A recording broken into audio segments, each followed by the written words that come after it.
राधे कृष्ण राधे कृष्ण। संसार की स्थिति 62वां सूत्र।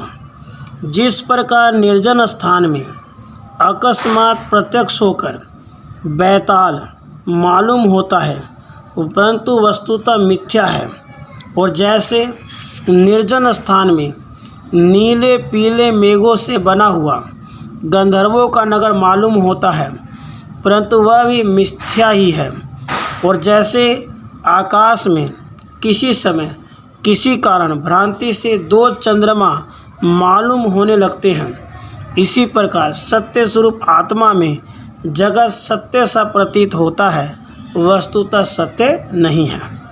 63वां सूत्र। जिस प्रकार जल ही तरंग रूप देखने में आता है और ताम्र ही पात्राकार देखने में आते हैं, इसी प्रकार आत्मा ही ब्रह्मांडाकार होकर दृष्टिगोचर होता है। 64वां सूत्र। जैसे संसार में मृत्तिका घट नाम करके प्रसिद्ध होता है और तंतु पट नाम करके प्रसिद्ध होता है, इसी प्रकार जीव नाम करके संसार चिद्रूप आत्मा प्रसिद्ध होता है, सो मिथ्या है, क्योंकि संसार के व्यवहार के वास्ते नाम केवल संकेत मात्र हैं। ब्रह्म व्यवहार 65वां सूत्र। लोग की जीवन मोक्ष अवस्था दिखाते हैं, क्योंकि जिसमें ज्ञान होने पर द्वैत का सा व्यवहार किया जाता है वह जीवन मोक्ष विदेह मोक्ष से विलक्षण तीसरी अवस्था कहलाती है। 30 जीवन मोक्ष अवस्था में सब लोग परब्रह्म के नियमानुसार सब प्रकार लौकिक और वैदिक कार्य करते हैं। ऐसा है संसारी पुरुष तब भी अज्ञानवश से कोई भी ब्रह्म को जानने को समर्थ नहीं होता है। जैसे यद्यपि घट मृत्तिका ही है फिर भी मृत्तिका कहने को समर्थ नहीं होता है। आशय यह है, लोग यह नहीं जानते हैं कि लोक व्यवहार के कारण ही द्वैत व्यवहार किया जाता है।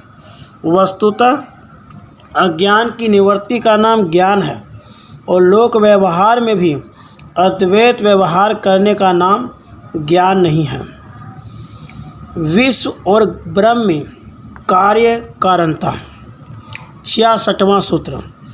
जैसे सदा घट और मृत्तिका का कार्य कारण भाव देखने में आता है, उसी प्रकार श्रुतियों से युक्तियों से प्रपंच अर्थात जगत और ब्रह्म का कार्य कारण भाव जाना जाता है। 67वां सूत्र।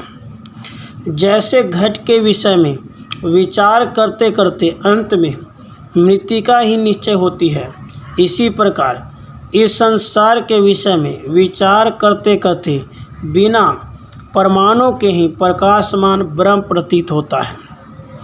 आभास में दैविध्य 68वां सूत्र। जैसे एक ही रज्जु अज्ञानी पुरुषों को भ्रम से सर्प मालूम होती है और ज्ञानवान पुरुषों को रज्जु ही मालूम हो जाती है, इसी प्रकार एक ही परमात्मा हमेशा ज्ञानियों को शुद्ध स्वरूप और प्रकाशवान मालूम होता है और अज्ञानियों को शुद्ध स्वरूप और प्रकाशवान मालूम नहीं होता है। वस्तुतः परमात्मा शुद्ध स्वरूप और प्रकाशवान है। आत्म अनात्म विभाग का मिथ्यात्व 69वां सूत्र। यदि आत्मा सदा निष्प्रपंच भासमान होता है तब आत्मा और देह का भेद क्यों कर दिखाया है? ऐसी शंका होने पर कहते हैं, जैसे कुंभ मृत्तिका में होता है उसी प्रकार देह चैतन्य स्वरूप आत्मा में होता है, इसी कारण ज्ञानी पुरुष को तो आत्मा और देह का भेद मिथ्या है। देहतात्मत्य का निरूपण 70वां सूत्र। जिस प्रकार अज्ञानी पुरुष रज्जु को सर्प मान लेते हैं और चांदी को सीपी को चांदी मान लेते हैं, इसी प्रकार आत्मा को देह रूप अज्ञानी निर्णय करते हैं। 71वां सूत्र। जैसे अज्ञानी पुरुष मृत्तिका को घट मानते हैं और तंतुओं को पट मानते हैं, इसी प्रकार आत्मा को देह रूप निर्णय करते हैं। 72वां सूत्र, जिस प्रकार अज्ञानी पुरुष सुवर्ण को कुंडल मानते हैं और जल को तरंग मानते हैं, उसी प्रकार आत्मा को देह रूप निर्णय करते हैं। 73वां सूत्र, जिस प्रकार अज्ञानी पुरुष शाखाहीन वृक्ष अर्थात ठूंठ वृक्ष को पुरुष रूप मानते हैं और मरु मरीचिका को जल रूप मानते हैं, उसी प्रकार आत्मा को देह रूप निर्णय करते हैं। 74वां सूत्र, जिस पर बहुत सारे काष्ठों के समूह को अज्ञानी घर मान लेते हैं और लोहे को तलवार मान लेते हैं, उसी प्रकार आत्मा को देह रूप निर्णय करते हैं। राधे कृष्ण राधे कृष्ण।